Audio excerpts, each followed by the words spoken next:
সবাই ভালো আছো তো? আমি ভালো আছি এখনো পর্যন্ত শারীরিকভাবে। তবে তোমরা আমার আগের যে ক্লাসগুলো ফলো করছো সেটার ফিডব্যাক আমি কিন্তু খুব একটা পাচ্ছি না।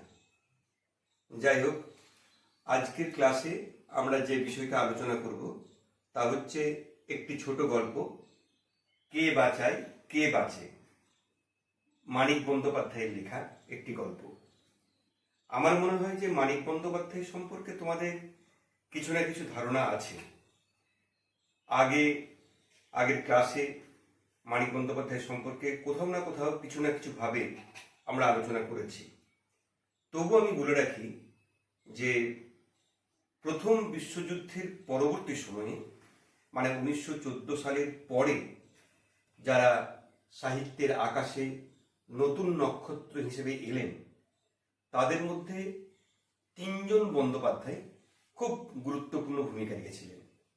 একজন হচ্ছেন বিভূতিভূষণ বন্দ্যোপাধ্যায়, একজন তারাশঙ্কর বন্দ্যোপাধ্যায়, আর একজন মানিক বন্দ্যোপাধ্যায়। এখন এই তিনজনের সাহিত্যে একটা প্রধান বৈশিষ্ট্য হচ্ছে যে এই প্রথম বাংলা কথা সাহিত্য মানে উপন্যাস এবং ছোট গল্প, এই উপন্যাস এবং ছোট গল্পে সমাজের নিম্নবর্গের যে মানুষ, অন্তজ শ্রেণীর যে মানুষ, নিপীড়িত শ্রেণীর মানুষ, মুটে মজুর শ্রমজীবী মানুষের যে কথা, সেই কথা কিন্তু এদের সাহিত্যে উঠে এলো। সে তুমি বিভূতিভূষণ বন্দ্যোপাধ্যায়ের পথের পাঁচালী কিংবা আরণ্যকের কথা বলো, অথবা তারাশঙ্কর বন্দ্যোপাধ্যায়ের হাসিবিবাদের উপকথা, কবি, নাগিনী কন্যার কাহিনী, যাই বলবে বলো, মানিক বন্দ্যোপাধ্যায়ের উপন্যাস যেমন ধরো পুতুল নাচের ইতিকথা অথবা পদ্মা নদীর মাঝি, সবেতেই সমাজের একেবারে অন্তজ শ্রেণীর যে মানুষ, নিম্নবর্গের যে মানুষ, তাদের কথা উঠে এসছে। তো আমরা যে গল্পটি পড়ব, কে বাঁচায় কে বাঁচে, এখানেও কিন্তু সমাজের নিপীড়িত মানুষের জীবন সংগ্রামের একটা চিত্র আমরা পাব। কিন্তু এই গল্পটি আজকের ক্লাসে পড়াবার আগে আমি একটি বিষয় তোমাদের সামনে রাখতে চাই। মানে আমার মনে হয়েছে যে 2020 সালে আমি যখন কে বাঁচায় কে বাঁচে গল্পটি পড়াচ্ছি, তখন এই গল্পটি আজকের বিশ্ব পরিস্থিতির পরিপ্রেক্ষিতে নতুনভাবে তাৎপর্যমণ্ডিত হয়ে উঠেছে, অর্থাৎ খুব প্রাসঙ্গিক হয়ে গেছে। তো 2020 সালে প্রাসঙ্গিক হলো কি করে? এই গল্প তো লেখা হয়েছে 1943 সালে।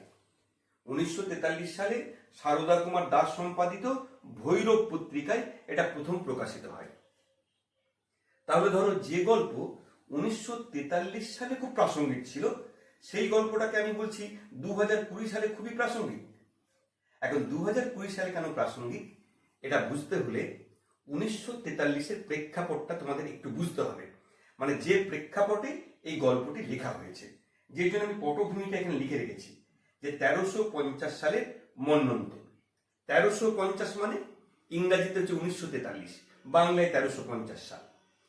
তো 1350 সালে যে দুর্ভিক্ষ হয়েছিল, মন্বন্তর হয়েছিল, এটাকে কেন্দ্র করে শিল্প, সাহিত্য, সংস্কৃতির জগতে একটা ব্যাপক প্রভাব পড়েছিল।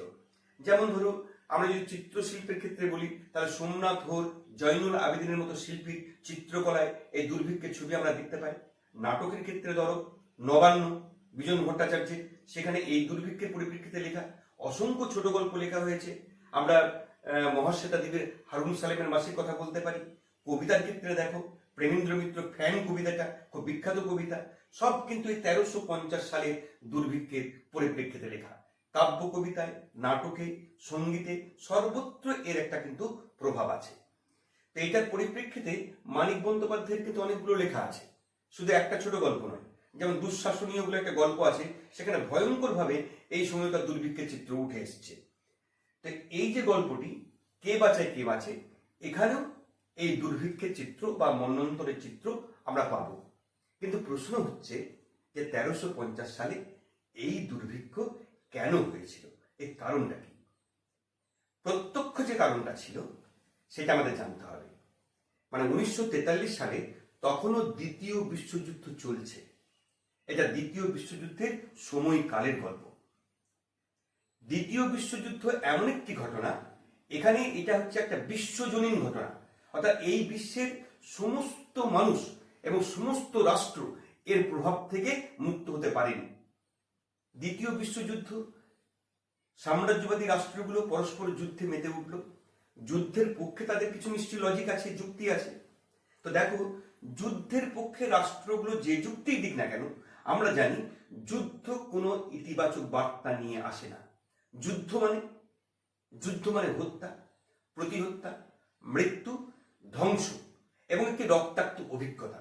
মানবতার পক্ষে সবচেয়ে অপমানজনক ঘটনা হচ্ছে যুদ্ধ। এটা হচ্ছে যুদ্ধের প্রত্যক্ষ ফল। যুদ্ধের সরাসরি ফল হচ্ছে মৃত্যু, হত্যা এবং ধ্বংস। আর যুদ্ধের পরোক্ষ ফল কি? যুদ্ধের পরোক্ষ ফল হচ্ছে মন্বন্তর, দুর্ভিক্ষ। একটা যুদ্ধ যদি সাস্টেন করে, বেশ কিছুদিন ধরে চলে, তাহলে যুদ্ধজনিত কারণে, যুদ্ধের পিছনে প্রচুর খরচ আছে রাষ্ট্রগুলো, আবার যুদ্ধ প্রচুর ধ্বংস করে। তাহলে যুদ্ধজনিত কারণে যে ধ্বংস হয়, যে খরচ হয়, তার জন্য একটি অর্থনৈতিক মন্দা নেমে আসে। সমাজে যে অর্থনৈতিক সংকট নেমে আসে, তার একটি প্রভাব পড়ে, যার ফলে মন্বন্তর দেখা দেয়। সমাজে কি হয়, মানুষের যে চাহিদা সেই পরিমাণ পণ্য সামগ্রী আর পাওয়া যায় না। আর যেটুকু পাওয়া যায় সেইটুকু যারা মজুদদার, যাদের বড় বড় ব্যবসা আছে, তারা গুদাম ঘরে সেই মাল জমিয়ে রাখে, যাতে বেশি দামে তারা বিক্রি করবে বলে। এটাকে বলা হয় ব্ল্যাক মার্কেট বা কালো বাজার। তো এইরকম একটা ভয়াবহ দুর্ভিক্ষের মুখোমুখি হয়েছিল 1350 সালে বাংলার মানুষ। গ্রাম জীবনে এর দারুণ প্রভাব পড়েছিল। গ্রামের মানুষেরা সব শহরের দিকে চলে গিয়েছিল, শহরে ফুটপাত ভরে গিয়েছিল। প্রতিদিন হাজার হাজার লোক মারা যাচ্ছে না খেতে পেয়ে। মানুষের কঙ্কালসার চেহারা সেই সময় দুর্ভিক্ষের চিত্র যদি তোমরা দেখো, যেখানে ফ্যান কবিতায় বলা হচ্ছে যে ওরা কি মানুষ, মানুষের মতো মনে হচ্ছে, মানুষ নাকি মানুষের প্রেতচ্ছায়া চেনা যাচ্ছে না। এই যে হাড় জিরজিরে মানুষগুলো, কঙ্কালসার মানুষগুলো কিভাবে মৃত্যুবরণ করেছে, তার চিত্র কিন্তু আমরা 1350 সালে পেয়ে গেছি। এখন এই দুর্ভিক্ষের সময় কতগুলো শব্দের জন্ম হয়েছিল। যেমন ধরো একটা শব্দ হচ্ছে লঙ্গরখানা, এই শব্দটা তখন নতুন আসছে। কিংবা ধর রিলিফ ফান্ড। আমার যে কারণে 2020 সালে এই গল্পটি খুব প্রাসঙ্গিক হবে বলে মনে হচ্ছে, তা হলো যে আমাকে এই রিলিফ ফান্ড, লঙ্গরখানা, এই শব্দগুলি আর তোমাদেরকে ব্যাখ্যা করে বোঝাতে হবে না। তোমরা তোমাদের প্রত্যক্ষ অভিজ্ঞতা দিয়ে এই শব্দগুলি এবার চিনে যাবে। অর্থাৎ 2020 সালেও গোটা বিশ্ব পরিস্থিতি এমন জায়গায় গিয়ে পৌঁছাচ্ছে, আবার ওই রিলিফ ফান্ড বা লঙ্গরখানার উপর নির্ভর করে মানুষকে বাঁচতে হবে। বিষয়টা কি? সেই সময় যেমন সমগ্র বিশ্বজনীন একটা ঘটনা ঘটেছিল, বিশ্বযুদ্ধ, এবারও একটা বিশ্বজনীন ঘটনা ঘটেছে। তোমরা জানো যে করোনা নামক ভাইরাসে আক্রান্ত হয়ে সমগ্র পৃথিবীর এমন কোনো দেশ নেই এখন যে দেশে এই ভাইরাসের আক্রমণ সংক্রমিত হয়নি। আর তার পরোক্ষ ফলটা কি হচ্ছে? তার পরোক্ষ ফলটা তোমরা ইতিমধ্যে দেখতে পাবে, যেটা শ্রমজীবী মানুষের উপর, বিশেষ করে নিম্নবর্গ মানুষের উপর, অন্তজ শ্রেণীর মানুষের উপর দারুণভাবে পড়তে শুরু করেছে। সেই মানুষদের বাঁচাবার জন্য কি করতে হবে? এইভাবে আবার একটা লঙ্গরখানা খুলতে হবে, যেখানে কোন রকম মানুষের যে বদান্যতা, মানুষের যে দান, মানুষের যে মানবিকতা যতটুকু থাকবে, তার উপর নির্ভর করে চাল ডাল ফুটিয়ে তাদেরকে খাওয়াতে হবে। আর মানুষ সেটা পাওয়ার জন্য লম্বা দীর্ঘ লাইনে অপেক্ষা করবে দিনের পর দিন। অর্থাৎ যেটা 1350 সালে আমরা দেখতে পেয়েছি, সেই রকম সমূহ সম্ভাবনায় আমরা রয়েছি এই 2020 সালে। যে জন্য আমার মনে হয়েছে যে গল্পটি খুবই প্রাসঙ্গিক হয়ে উঠছে। এবার আমি মূল গল্পের দিকে যাই। মূল গল্পটা কি? খুব সংক্ষিপ্ত। এখানে মাত্র 3টি চরিত্র আছে, আমি লিখে রেখেছি। একটা হচ্ছে মৃত্যুঞ্জয়, নিখিল আর টুনুর মা, মানে মৃত্যুঞ্জয়ের স্ত্রী। এই 3টি চরিত্র আছে গল্পে। বিষয়টা কি? মৃত্যুঞ্জয় কেউ অফিসে কাজ করে, খুব ছোটখাটো কাজ করে, কেরানির কাজ করে, ট্রামে যাতায়াত করে, ফলে সব দিন ফুটপাত দিয়ে যায় না। খবরের কাগজে পড়ছে মানুষের মৃত্যুর খবর, দুর্ভিক্ষের খবর, মন্বন্তরের খবর, কিন্তু প্রত্যক্ষ তো সে দেখেনি। একদিন সে বাধ্য হয়েছে ফুটপাত দিয়ে হাঁটতে, ট্রাম চলেনি কোনো কারণবশত। সেই দিন সে ফুটপাতে নিজের চোখে দেখল সত্যিকারের দারিদ্র কাকে বলে, এবং নিজের চোখের সামনে দারিদ্রজনিত কারণে অনাহারে একটা মৃত্যু দেখল। সে তার চোখের সামনে মারা গেল। এই মৃত্যুর ঘটনা মৃত্যুঞ্জয়কে দারুণভাবে প্রভাবিত করল। মৃত্যুঞ্জয় অফিসে গেল, অফিসে গিয়ে কারোর সাথে কথা বলে না, টেবিলে মাথা গুঁজে বসে আছে। নিখিল হচ্ছে ওর খুব নিকট বন্ধু, ওই অফিসে কাজ করে, কলিগ। তো নিখিল জিজ্ঞেস করলো কি হয়েছে, কোনো কথা বলতে পারলো না। হঠাৎ কল ঘরে গিয়ে, মানে যেখানে কল আছে বেসিনে, সেখানে গিয়ে সে বমি করে ফেলল। এটা একটা শারীরিক প্রতিক্রিয়া। কোনো কিছু যখন অসহ্য হয়ে যায় তখন সেটা বমির আকারে বেরিয়ে আসতে চায়। বমি করার পর সে নিখিলকে জানালো যে অনাহারে মানুষ এইভাবে মারা যাচ্ছে আজ আমি নিজের চোখে দেখেছি। এরপর থেকে মৃত্যুঞ্জয় যেটা করলো সেটা হচ্ছে গল্পের মূল প্রতিপাদ্য বিষয়। ও ঠিক করলো যে সামনের মাসে ওর বেতনের সমস্ত টাকা ওর রিলিফ ফান্ডে তুলে দেবে। নিখিল বলল, সে কি, তোর তো পরিবার আছে, তোর সন্তানেরা আছে, তোর স্ত্রী আছে, তাহলে তুই কিছুটা অংশ রিলিফ ফান্ডে দেয়। বললো, না, দারিদ্র্যের কি যন্ত্রণা সেটাও আমি অনুভব করতে চাই। অর্থাৎ যদি এই সমস্ত টাকাটা দিয়ে দেওয়ার ফলে আমি না খেতে পেয়ে থাকি, আমার পরিবার না খেতে পেয়ে থাকে, তাহলেই আমি ওদের যন্ত্রণার একজন সহমর্মী, প্রকৃত সহমর্মী হতে পারবো। এটা হচ্ছে মৃত্যুঞ্জয়ের জীবন আদর্শ। এটাকে আমরা সমর্থন করি কি করি না সেটা নিয়ে পরে বিতর্ক হবে, কিন্তু মৃত্যুঞ্জয় গল্পে এইভাবে ভেবেছে।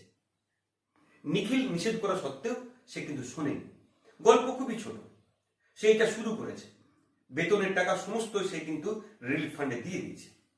পরিবারের লোকেরা খেতে পাচ্ছে না, তার নিজের পরিবার খেতে পাচ্ছে না, নিখিল দেখার চেষ্টা করছে। আর মৃত্যুঞ্জয় কি করে, এখন আর অফিস যায় না, এখন রাস্তায় রাস্তায় ঘোরে। এক সময় সেই অফিস যাওয়ার জামাটাও ছিন্ন হয়ে যায়, ভিতরে একটি শতচ্ছিন্ন গেঞ্জি পরে সে ঘুরে বেড়ায়। তারপর সেও দেখা যায় একদিন ওই লঙ্গরখানার লাইনে দাঁড়িয়ে পড়ে এবং নিজের অজান্তে বলতে শুরু করে, হ্যাঁ গো, ওই দূর গাঁই থেকে এসেছি। এই যে মৃত্যুঞ্জয়ের এই যে পরিণতি, এর মধ্যে একটি প্রশ্নের জন্ম কিন্তু মানিক বন্দ্যোপাধ্যায় দিল। অর্থাৎ যে সমস্যাটা সমাজে দেখা দিয়েছে, দুর্ভিক্ষের সমস্যা, আর মৃত্যুঞ্জয় যেভাবে তার সমাধান করতে গেছে এবং নিজেই দুর্ভিক্ষের কবলে পড়ে গেছে, সেইটাকে আমরা একটি মহৎ আদর্শ হিসেবে দেখব কি দেখব না, মানে মৃত্যুঞ্জয়ের জীবন আদর্শকে আমি কতটা সমর্থন করি। যেখানে মৃত্যুঞ্জয় মনে করেছে যে মানুষ যদি খেতে না পায় তাহলে আমার বেতনের সমস্ত অংশই ওকে কিন্তু দান করে দেওয়া উচিত। তাহলে এই প্রশ্নটাকে সামনে রেখে আজকের ক্লাস আমি শেষ করছি যে মৃত্যুঞ্জয়ের জীবন আদর্শ কতটা সমর্থনযোগ্য। এইটার উপরে কিন্তু আমাদের সমাজকে বিশ্লেষণ করার অনেক কিছু সিদ্ধান্ত কিন্তু নির্ভর করছে যে তোমরা কিভাবে এটা দেখবে। এটা কিন্তু পরীক্ষায় অনেকবার এই প্রশ্ন এসছে। আমি এই প্রশ্নটা রেখে আজকে ক্লাস শেষ করব, আর পরের দিন এই প্রশ্ন থেকে আবার আমি আলোচনা শুরু করব। তাহলে প্রশ্নটা আরেকবার রিপিট করি যে মৃত্যুঞ্জয়ের জীবন আদর্শ দুর্ভিক্ষের মতো সমস্যা সমাধানের পক্ষে কতটা কার্যকরী, অথবা মৃত্যুঞ্জয়ের জীবন আদর্শ তুমি কতটা সমর্থন করো। এই প্রশ্ন উত্তর তোমরাও তৈরি করার চেষ্টা করো। পরের দিন এই প্রশ্নকে সামনে রেখে আমি আমার ক্লাস শুরু করব। আজকের মতো এখানেই রাখছি।